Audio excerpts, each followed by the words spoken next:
یک دختری پر خمزه شیشتای بالا بی سبزه یک نقشه غلط کرده میکنه و میدوزه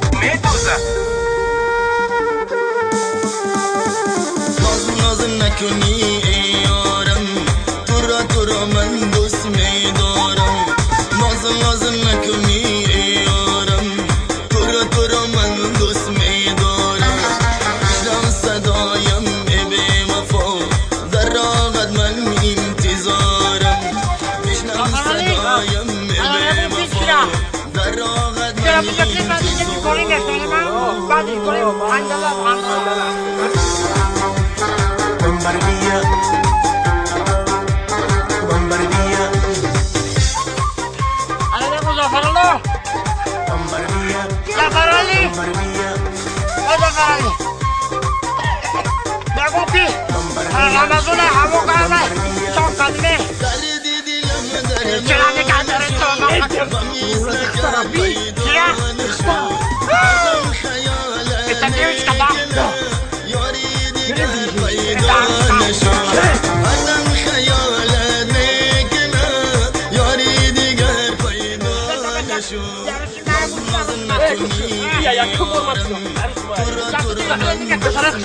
صدایم ای بی وفا در راهت من انتظارم بشنو صدایم ای بی وفا در راهت من گوش که باره نخواد هم ترسی بردار که بله بگیم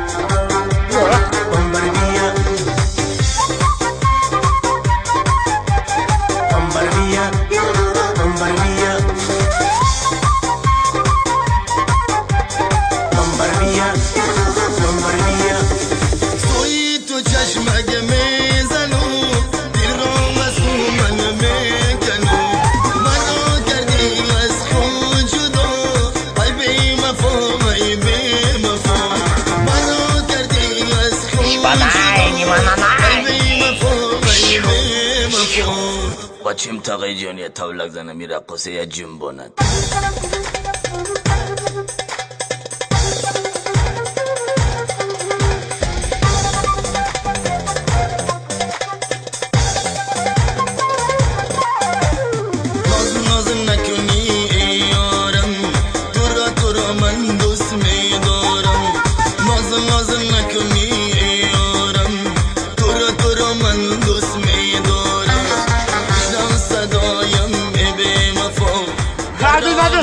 گوش کنم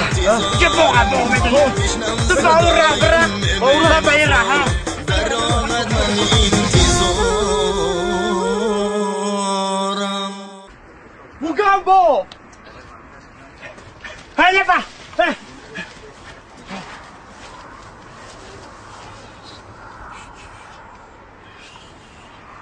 السلام علیکم دختر خشو